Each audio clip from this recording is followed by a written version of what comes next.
on Friday. That's an amazing group of people. We have just hundreds of people in this town that volunteer. I think there were 10 organizations represented who got up and did their 5-minute talk, and they all begged for volunteers. I mean, they're talking to the choir, and they all begged for money. But what they do have is passion, and they do have people that are just dedicated to the historic houses, the open space, the public trust, the Oswegatchie Hills, and so many other groups were represented there. So nice to see.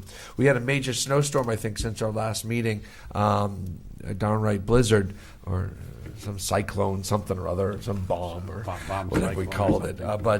So lots of snow hit the town, and we did our best. Our guys worked through the night and then back into the next day, and then came back and did a double trash pickup, which is crushing that they have to take that trash. Don't forget, then they have to go up and get in a line up at Preston or Willimantic to dump the stuff off.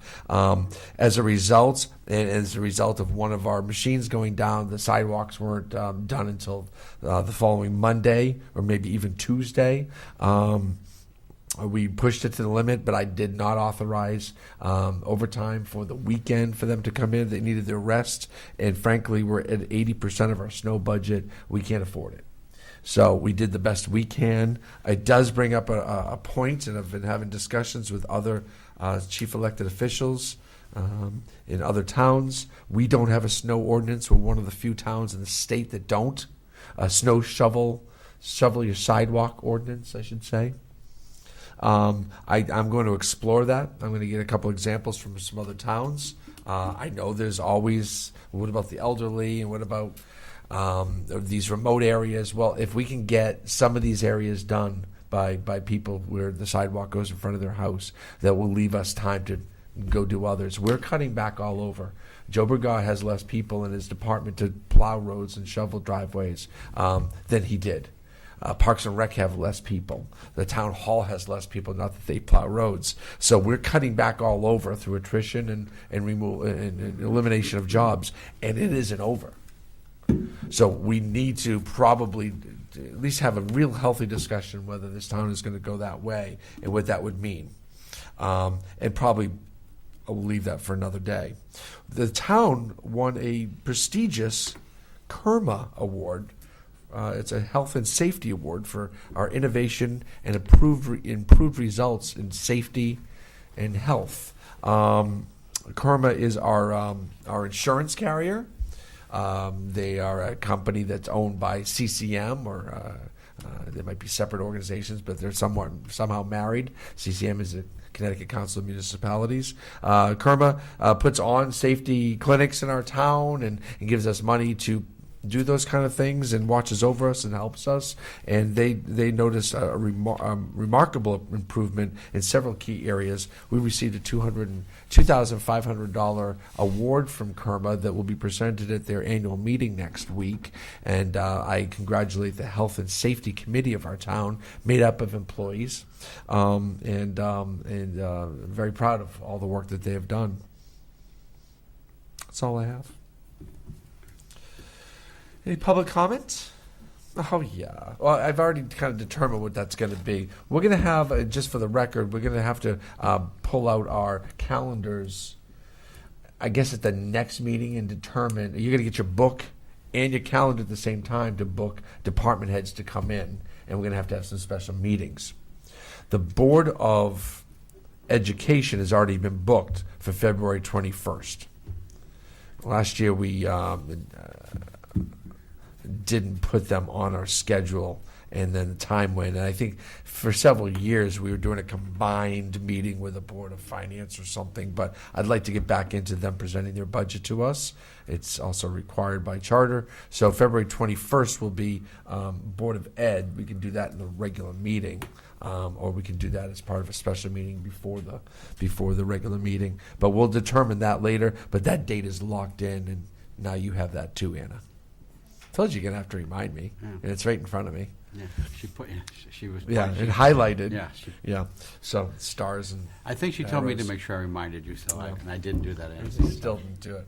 So public comment. There was none. Selectmen's response. Yes, I have a couple things. You might have your administrative assistant check previous Board of Selectmen meetings. I bet we have considered at least on 5 different occasions sidewalk ordinance, sidewalk clearance, and I'm sure that we've looked at existing ordinances in other communities. I'm sure that's already in the files. You know, Wow. don't try to recreate the wheel. Okay.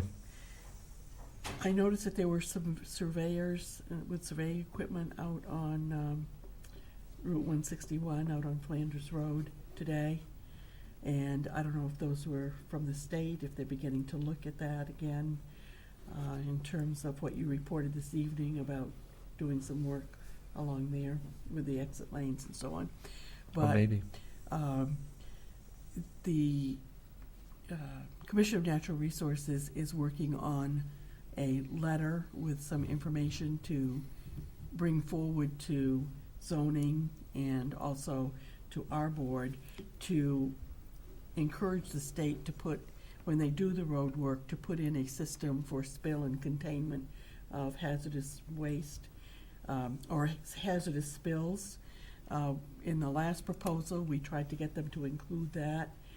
They did not, but we've done some research, and in fact, when they were going to do some work on 395, they already had a plan in place to put in those kind of safeguards to protect Miller Pond. So there are plans out there, and if we could advocate for that for any work they do by 74 and 75. But anyway, they're working on that. They're going to come forward with a letter, as I said, with some attachments. Sure, we can forward that.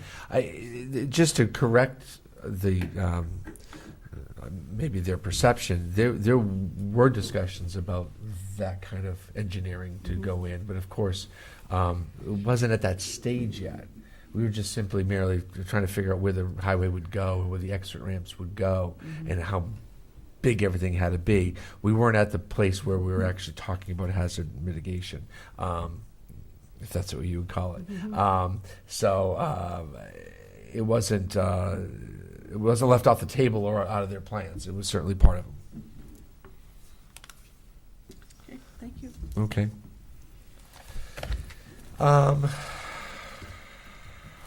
Motion to adjourn, I guess. So moved. Second? All in favor, say aye. Aye. Have a good evening, everyone. Good night.